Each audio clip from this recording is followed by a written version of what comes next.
Assam blog নিউজলৈ প্ৰথমতে আপোনাক মই স্বাগতম জনাইছোঁ। এই ভিডিঅ'টোত মই স্বাধীনতা আন্দোলন আৰু অসম এই বিষয়ে আজি আলোচনা কৰিছোঁ। আশা কৰিম নিশ্চয় ভিডিঅ'টো সম্পূৰ্ণকৈ চাবলৈ নাপাহৰিব। আপুনি যদি আমাৰ চেনেলটোত নতুন হয় প্লিজ লাইক এটা ভিডিঅ'ত দি চেনেলটো ছাবস্ক্ৰাইব কৰি বেল আইকনটো বজাই দিব। ভাৰতৰ স্বাধীনতা আন্দোলন আৰু অসম। আমাৰ ভাৰত এখন স্বাধীন দেশ। ভাৰতৰ প্ৰাকৃতিক সামাজিক সাংস্কৃতিক পৰিৱেশ অতি মনোমোহা। আমি সকলোৱে আমাৰ দেশখনক লৈ গৌৰৱবোধ কৰোঁ। পিছে আমাৰ দেশখন 1947 চনৰ 14 আগষ্টলৈকে স্বাধীন নাছিল, ব্ৰিটিছ শাসনৰ অধীনত আছিল। প্ৰাচীন কালত ভাৰত এখন অতি চহকী দেশ আছিল। বিভিন্ন দেশৰ সৈতে ইয়াৰ বাণিজ্যিক সম্পৰ্ক আছিল। সেই সময়ত ভাৰত কপাহী কাপোৰ, ৰেচম, সোণ, ৰূপ, মছলা আদিৰ বাবে বিখ্যাত আছিল। সেইবাবে দেশৰ বহুতো লোক বেপাৰ বাণিজ্যৰ উদ্দেশ্যে ভাৰতলৈ আহিছিল।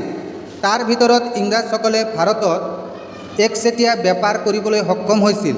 বেপাৰ বাণিজ্যত উন্নতি কৰাৰ লগে লগে তেওঁলোকে দেশখনক নিজৰ দখললৈ আনি শাসন কৰিবলৈ লয়। কিন্তু ব্ৰিটিছসকল শাসনত অধিষ্ঠিত হোৱাৰে পৰাই ভাৰতীয় লোকসকলে তেওঁলোকৰ কাৰ্যকলাপক সহজভাৱে মানি ল'ব পৰা নাছিল। কাৰণ ভাৰতীয় লোকসকল বহু সময়ত ব্ৰিটিছৰ অন্যায় অত্যাচাৰৰ বলি হ'বলগীয়া হৈছিল। নিজৰ দেশতেই নিজৰ অধিকাৰ সাব্যস্ত কৰিব নোৱাৰিছিল।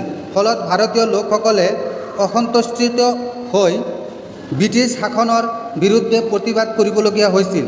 এনেকৈ আমাৰ দেশৰ স্বাধীনতাৰ হকে ব্ৰিটিছ শাসনৰ বিৰুদ্ধে কৰা যুঁজ বা বিদ্ৰোহলৈকে আছিল আমাৰ স্বাধীনতা আন্দোলনৰ আৰম্ভণি। এই আন্দোলনৰ এটা সময়ত গোটেই দেশজুৰি বিয়পি পৰিছিল। ইংৰাজসকলৰ হাতৰ পৰা ভাৰতবৰ্ষক স্বাধীন কৰিবলৈ আমাৰ দেশৰ বহুতো লোকে আন্দোলনত নামি পৰিছিল। তেওঁলোকৰ ভিতৰত মহাত্মা গান্ধী, জৱাহৰলাল নেহৰু, সুভাষ চন্দ্ৰ বসু, সৰোজিনী নাইডু, আবুল কালাম আজাদ আদি প্ৰধান।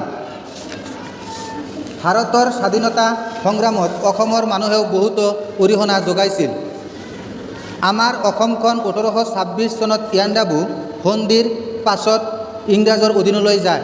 ইয়াৰে পৰা অসমৰ জনসাধাৰণে স্বাধীন হ'বলৈ বিচাৰিছিল। দেশৰ স্বাধীনতা সংগ্ৰামত আগভাগ লোৱা অসমৰ কেইজনমান লোকৰ নাম আমি জানি লওঁ আহা। গোমধৰ কোঁৱৰ, পিয়লি ফুকন, জীয়ৰাম দুলীয়া বৰুৱা, মণিৰাম দেৱান, পিয়লি বৰুৱা, ফৰমুদ আলী, ধুতিৰাম বৰুৱা, বাহাদুৰ গাঁওবুঢ়া আদি। ব্ৰিটিছ শাসনৰ বিৰুদ্ধে আন্দোলন কৰাৰ কাৰণে পিয়লি ফুকন আৰু জীয়ৰাম দুলীয়া বৰুৱাক 1830 চনত ফাঁচি দিয়া হৈছিল। মণিৰাম দেৱান আৰু পিয়লি বৰুৱাক 1858 চনত ফাঁচি দিয়া হৈছিল। এখেতসকলে আমাৰ জাতীয় শ্বহীদ। ইংৰাজৰ বিৰুদ্ধে 1860 চনৰ পৰা 1900 চনলৈকে অসমত বহুতো সৰু সৰু আন্দোলন হৈছিল। এই আন্দোলনসমূহৰ গুৰি ধৰিছিল কৃষক আৰু সাধাৰণ ৰাইজে। ইয়াৰ ভিতৰত ফুলগুৰি ধোৱা, পথাৰুঘাট ৰণ আৰু ৰঙিয়াৰ ৰাইজ মেলে উল্লেখযোগ্য। এই আন্দোলনসমূহ ঘাইকৈ মাটিৰ খাজনাৰ বৃদ্ধিক কেন্দ্ৰ কৰি আৰম্ভ হৈছিল। নগাঁও জিলাৰ ফুলগুৰিত 1861 চনত কৃষকসকলে বিদ্ৰোহ কৰিছিল। এয়ে বিখ্যাত ফুলগুৰিৰ ধোৱা।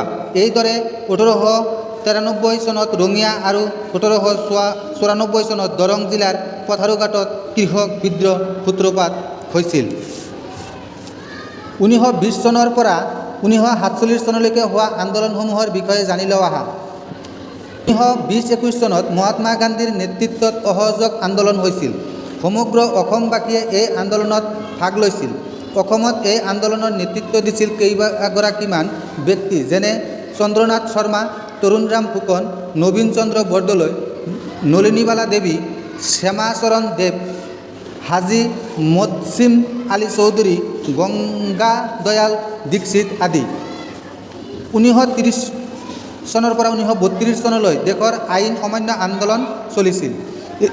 এই আন্দোলনত অংশগ্ৰহণ কৰা অসমৰ কেইগৰাকীমান উল্লেখযোগ্য ব্যক্তি হৈছে হেমচন্দ্ৰ বৰুৱা, অমিয় কুমাৰ দাস, ৰমণী মোহন ৰায়, সিদ্ধিনাথ শৰ্মা, চন্দ্ৰপ্ৰভা শইকীয়ানী, পুষ্পলতা দাস আদি। 1942 চনৰ 7 আগষ্ট তাৰিখে গোটেই ভাৰতবৰ্ষত মহাত্মা গান্ধীৰ নেতৃত্বত ভাৰত ত্যাগ আন্দোলন আৰম্ভ হৈছিল।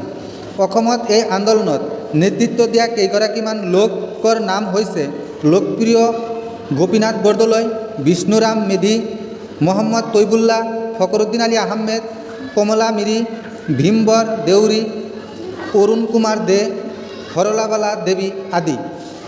1942 চনৰ 9 অক্টোবৰত তেতিয়াৰে অবিভক্ত শিৱসাগৰ জিলাৰ সৰু পথাৰত এক ৰেল দুৰ্ঘটনা সংঘটিত হৈছিল। কুশল কোঁৱৰক এই দুৰ্ঘটনাৰ বাবে দোষী সাব্যস্ত কৰি অন্যায়ভাৱে ফাঁচি দিছিল। আনহাতে গহপুৰ থানাত জাতীয় পতাকা উত্তোলন কৰিবলৈ যাওঁতে কনকলতা বৰুৱা আৰু মুকুন্দ কাকতিক পুলিচৰ গুলীত শ্বহীদ হৈছিল। এই ভিডিঅ'টোত এটা লাইক দি চেনেলটো যদি এতিয়াও ছাবস্ক্ৰাইব কৰা নাই অনুৰোধ কৰিছোঁ আপুনি এটা ছাবস্ক্ৰাইব কৰি বেল আইকনটো বজাই দিব। ধন্যবাদ। জয় হিন্দ।